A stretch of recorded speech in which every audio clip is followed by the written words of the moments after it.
एकड़ का कोटेशन मैंने अभी निकाला था तो 80,000 का निकला था। 80,000 रुपये 1 एकड़ का कोटेशन। क्योंकि सर वही कोटेशन अभी आपने हमारे यहाँ निकाला होगा तो कितना गया? वो गया मेरा 14,000 में सब हो गया। 80,000 का 14,000 14,000 थे। 14,000। सर आप कहाँ से आए और आपका नाम क्या है? मैं गुजरात से आया और मेरा नाम हितेश है। और गुजरात में से कहाँ से आए? गुजरात से व्यारा व्यारा करके। व्यारा से आए। तो सर आपके तरफ ड्रिप नहीं मिलती है? नहीं मिलती, बहुत हमारे यहाँ ज़्यादातर ड्रिप का सिस्टम बहुत कम चलता है, बहुत कम यानी। तो आपको ऐसा क्यों लगा कि ड्रिप करना चाहिए? मतलब आपको कैसे पता चला ड्रिप के बारे में या हमारे बारे में? मैंने आपका वीडियो 1 साल से देख रहा था यूट्यूब पे, उस माध्यम से आपका पता चला और पता किया यहाँ पे फ़ोन करके। आपके जो इंजीनियर साहब हैं उन लोगों से पता किया, उन लोगों ने बोला कि आओ देखो। तो अगर मान लो कि आप हमारे संपर्क में नहीं आते और आपको उधर ड्रिप करना रहता था तो फिर वहाँ पे क्या महंगा मिलता है या मिलता ही नहीं है? मिलता तो नहीं है वहाँ पे, ज़्यादातर तो मिलना तो कम ही है, लेकिन महंगा बहुत है। मिलता है वो भी महंगा बहुत है। आना पड़ेगा तो सीधा नासिक आना पड़ेगा, नासिक या फिर दूसरे साइड के वहाँ पे पूछेंगे ना तो उन लोगों का कॉस्टिंग बहुत ज़्यादा निकलता है। तो सर क्या आता है 1 एकड़ का कोटेशन? 1 एकड़ का कोटेशन मैंने अभी निकाला था तो 80,000 का निकला था। 80,000 रुपये 1 एकड़ का कोटेशन। और वो फलबाग का या कौन सा? फलबाग का। सर ऐसा क्या दिया था वो लोगों ने 80,000 रुपये में आपको? क्योंकि नॉर्मल ड्रिप के तुलना में फरबाग को काफ़ी कम खर्चा हो जाता है, क्योंकि 2 पौधों में का अंतर, 2 सरी में का अंतर काफ़ी बड़ा बड़ा रहता है। तो ऐसा क्या दिया था आपको इतना महंगा? मतलब और बाकी लोग चिल्लाते नहीं फिर? नहीं ना, वहाँ पे कुछ मालूम ही मालूम ही नहीं है ड्रिप के बारे में। सब बहुत कम लोग हैं, अभी अभी शुरू हुआ है। जो बड़े लोग होते हैं वही करते हैं ड्रिप। क्योंकि सर वही कोटेशन अभी आपने हमारे यहाँ निकाला होगा तो कितना गया? वो गया मेरा 14,000 में सब हो गया। 80,000 का 14,000 थे। और ऐसा भी नहीं कि क्वालिटी में भाई हम गारंटी वारंटी नहीं ले रहे, पूरी ले रहे। हाँ। जो चीज़ फिल्टर वगैरह है हम ऐसे एक लोटे है कि जो ड्रिप नॉन ऐसा ही बेच रहे, हाँ। लेकिन फिल्टर ऐसा ही दे रहे लोगों को। हाँ। क्योंकि फिल्टर ये बहुत ज़रूरी चीज़ है। और क्या था कि उसमें एक क्वालिटी लोगों को दिखाना ज़रूरी था। और ये वही फिल्टर है कि जो आपने 80,000 रुपये में के कोटेशन में था। हाँ। मैं तो बोलूँगा उसमें ये अच्छा निकल जाएगा। हाँ। क्योंकि वो आपने जो 80,000 रुपये का कोटेशन लिया ना, हाँ। उसमें सेमी ऑटोमेटिक फिल्टर नहीं होगा। नहीं आपने हमसे वो लिया है? नहीं वो नहीं, प्लेन वाला लिया है, नॉर्मल वाला लिया है। तो हो सके तो वो ले लीजिए, क्योंकि आप पहली दफ़ा ड्रिप कर रहे हैं। हाँ। तो शुरुआत में क्या होता है सर, कोई भी चीज़ अपन करते हैं ना तो अपन उसके ऊपर बहुत ध्यान दे के काम करते हैं।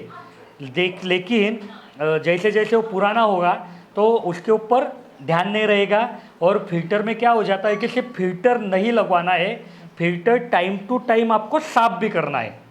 तो सेमी ऑटोमेटिक फिल्टर का एक महत्वपूर्ण चीज़ क्या है कि उसको नॉर्मल जो फिल्टर रहता है उसको साफ करने के लिए मोटर बंद करनी पड़ती है, फिल्टर खोलना पड़ता है, जाली निकालनी पड़ती है, साफ करना पड़ता है, वापस लगवा के फिर मोटर चालू करनी पड़ती है। और आप लोगों को मालूम है कि एक बार मोटर बंद हुई तो वापस चालू होगी कि नहीं, ये थोड़ा दिक्कत वाला काम रहता है। क्योंकि जब तक चालू हुई तो सालों साल चल जाएगी, बंद हो गई तो दिक्कत देती है। होता है, पानी छोड़ देता है, फुटबॉल कुछ होता है। तो यही चीज़ हमको आपको बताना है कि ये जो सेमी ऑटोमेटिक स्क्रीन फिल्टर है, ये चालू मोटर में सिर्फ ऊपर हैंडल है, घुमाओ, सब गंदगी नीचे से निकल जाती है। काम करने में आसान है। कल आप कहीं बाहर गए हो, आपने उधर किसी आदमी को बोल के रखा तो वो भी आराम से कर देता है, क्योंकि उसमें कुछ मेहनत नहीं है। ऐसा तो आप एक चीज़ और सर, जब आपका बोला कि 80,000 रुपये में आपको 1 एकड़ का कोटेशन दिया है, तो इस वीडियो के माध्यम से मैं बाकी किसानों को भी बोलना चाहूँगा कि क्या होता है सर कि बहुत सारी ऐसी चीज़ें हैं कि जिसकी आपको ज़रूरत नहीं थी, वो भी आपको दे देते हैं ये लोग। बस वही हुआ। मतलब आपका पानी कौन से सोर्स का है, कहाँ से पानी है? बोर का पानी। और आपको उन्होंने सैंड फिल्टर लिखवा दिया होगा। वो सब लिखवा दिया, पूरा लिखवा दिया था, पूरा सेट लिखवा दिया है उसमें। तो मतलब सिर्फ पैसा चाहिए, बाकी कुछ ही नहीं उन लोगों को। कि सर आपका अगर बोरिंग का पानी है तो बोरिंग के पानी में थोड़ी काई आती है बड़ी पैमाने पे, तो आपको स्क्रीन फिल्टर, डिश फिल्टर में आपका काम हो जाने वाला है। लेकिन ये लोग क्या करते मालूम नहीं ना, सब चिपकाओ इनको, सब चिपकाओ। तो तो उसकी वजह से फिर क्या हो रहा है सर, मतलब मैं इतना गुस्सा क्यों हूँ, क्योंकि काफ़ी किसान ये खर्चा देख के अभी ड्रिप नहीं कर रहे, तो फिर गलत दिशा में जा रहा है ना। आज अपन बोल रहे हैं कि अपना देश पूरा डिपेंड है एग्रीकल्चर पे, या देश की प्रगति करनी है तो एग्रीकल्चर ज़रूरी है, लेकिन इस चीज़ की वजह से किसान ये टेक्नोलॉजी नहीं कर पा रहा है। तो यही था सर, ये आज का वीडियो अभी मैं चालू करता हूँ। मैंने इस बार थोड़ा अलग चालू कर दिया क्योंकि मैं थोड़ा सरप्राइज था कि इतना खर्चा, इतना सब चीज़ें। तो मैं गिरीश आप सभी का स्वागत करता हूँ हीरा एग्रो इंडस्ट्री में। और ये जो किसान भाई है, ये जैसे इन्होंने बताया कि गुजरात से जलगांव आए थे, आज आपने हमसे ड्रिप लिया खरीद लिया। कितने एकड़ का लिया? 1 एकड़ का। 1 एकड़ का लिया, 14,000 रुपये में गया हो। हाँ। और वो भी आपने, मतलब अभी कई सारे किसान भाई बोलेंगे कि यार आपने तो वीडियो में बता के रखा है कि 11,500 में 1 एकड़, फिर भैया से 14 क्यों लिए? क्योंकि भैया ने वो 11,500 का पैकेज नहीं लिया, उन्होंने वो मोटी नली वाला लिया, क्योंकि भैया ने आम की बाग लगवाई है। वो जो रेगुलर रहता है उसके लिए वो पैकेज रहता है। लेकिन यही वीडियो के माध्यम से ये भी हो गया कि अगर आप हॉर्टिकल्चर कोई क्रॉप कर रहे तो आपका बजट यहाँ तक हो जाएगा, 12, 13, 14,000 में आपका काम हो जाएगा। तो जैसे कि हर वीडियो में मैं रिक्वेस्ट करता हूँ और आप मेरे रिक्वेस्ट को अच्छे से प्रेम करते हुए जो भी सवाल मैंने पूछा उसका जवाब कमेंट में देते हो, तो इस वीडियो में भी मैं आपको एक सवाल पूछूंगा कि जिसका जवाब आप कमेंट में दीजिए। ये बहुत ज़रूरी रहता है, क्योंकि जहाँ पे जैसा जवाब आता है ना, उसी के ऊपर मैं अगला वीडियो क्या बनाना ये सोचता हूँ। तो ऐसा होता है कि अगर आपने सही से जवाब दिया तो मैं सही से वीडियो बनाएगा, तो आपको भी अच्छा फ़ायदा होगा।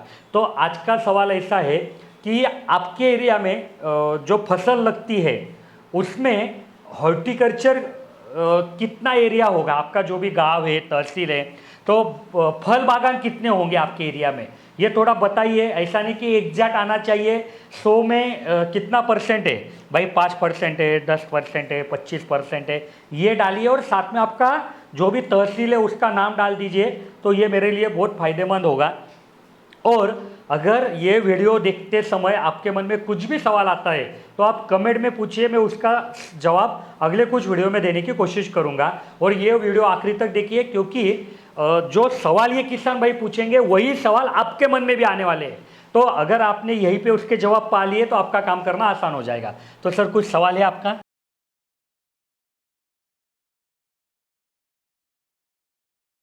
हमारे यहाँ क्यों है क्या है कि ज़्यादातर बोरवेल से ही पानी उठाते हैं, नदी तालाब वाला बहुत कम है। नहीं है हाँ। तो वहाँ पे ये सब फिटिंग करवाना जरूरी है क्या? कि फिल्टर से हो ही जा सकता सर है? ये सब तो करवाना मतलब filter, easy to fit, venturi, उससे हो रहा है। Fertiliser tank, air valve, PRV, यही बात कर रहे हैं ना आप? हाँ, वो तो हो ही जा रहा है। तो फिर वो कंपनी वाले सब जो लेके आते हैं वो क्यों पूरा चिपका ही देते हैं कि क्योंकि लेना ही पड़ेगा, ऐसा क्यों? क्योंकि सर क्या रहता है कि मैं आपको बताता हूँ, हर एक चीज़ का अपना एक काम है। देखो, फिल्टर का काम है पानी में आई हुई गंदगी को निकालना, तो फिल्टर आप लगवाइए, ओके। अभी जो अगला है जिसको वो लोग हेडर असेंबली बोलते हैं, तो वो क्या है कि अगर आपको पानी में से खाद देनी है तो एक तो आप वेंचुरी लगवाइए या फिर फर्टिलाइजर टैंक लगवाइए। तो वो ऐसा नहीं कि लगवाना कंपलसरी है। अभी आप ऐसा भी नहीं कि अभी नहीं लगवाया तो बाद में लगवा नहीं सकते, या अभी लगवाया तो सस्ता गिरेगा, बाद में लगवाया तो महंगा गिरेगा, ऐसा नहीं है। अभी आप देख रहे कि नहीं भैया मुझे आज नहीं चाहिए तो मत लो, कल जब लगेगी तब लगवा दीजिए।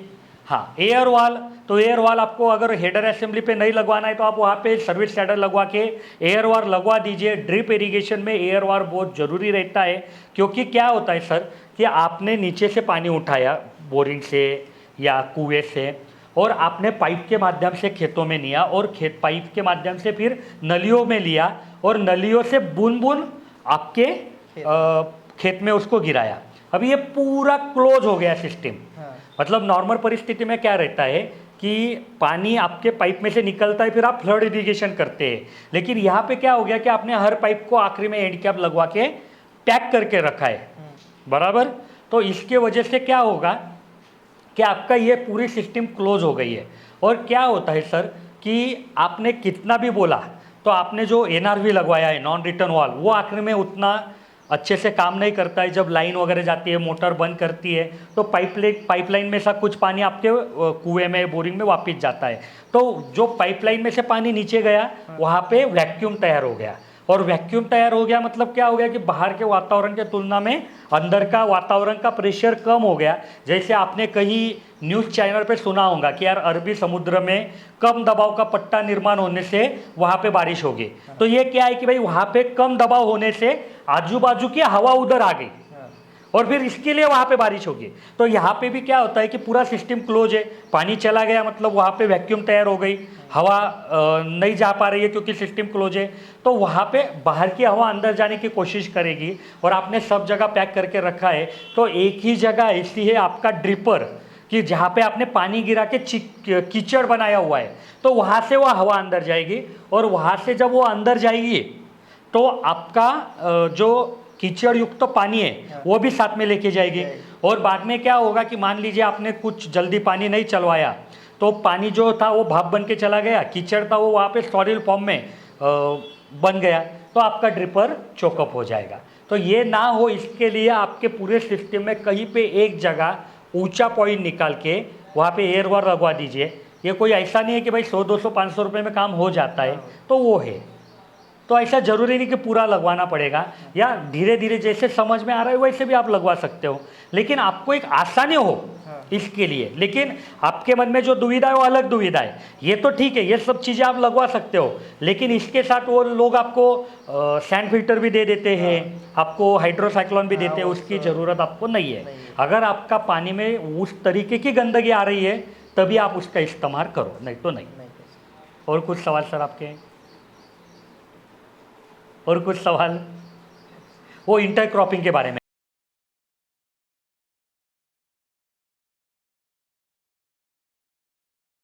था कि आपने मैंगो का पेड़ लगवाए हैं, तो उसमें क्या रहता है कि 10-10 फीट पे पौधे रहते हैं। तो शुरुआती दौर में जब पौधे बड़े नहीं है तो बीच में आप कोई क्रॉप ले सकते हो, तो उसके लिए आप अलग से भी ड्रिप लगवा सकते हो। हमारा जो 11,500 का है वो लगवा दीजिए, 2 साल 3 साल आप यूज़ कर लीजिए, फिर जब आपके पौधे बड़े हो गए आपको नहीं कर सकते तो छोड़ दीजिए। तो आप कर सकते हो, या यही सब लाइन पे वो भी काम कर सकते हो, कोई दिक्कत आपको आएगी नहीं। तो भैया ने जो सवाल पूछा था वो बहुत अच्छा था और अपेक्षा करूंगा कि इस वीडियो से आपको नॉलेज मिला होगा। अगर आपके मन में कुछ भी सवाल है तो वापस एक बार रिक्वेस्ट करता हूँ कि आप कमेंट में पूछिए, मैं उसका जवाब देने की कोशिश करूँगा। और अगर आपको ऐसा लगता है कि हमारे इंजीनियर से तुरंत कुछ बात करना है तो हमारे इंजीनियर सुबह 8 से शाम 6 बजे तक अवेलेबल रहते हैं, जिनके नंबर मैंने नीचे दिए हैं, आप उनको कॉल कर पाएंगे। इसी के साथ यह वीडियो ख़त्म करता हूँ और मतलब रिक्वेस्ट करता हूँ आपको कि हमारी वीडियो को लाइक कीजिए। आपके लाइक से हमको एक उत्साह आता है कि हाँ यार किसानों को पसंद आ रहा है, और ज़्यादा से ज़्यादा ये वीडियो किसानों तक शेयर कीजिए और हमारे चैनल पे पहली दफ़ा आए तो सब्सक्राइब कीजिए। धन्यवाद।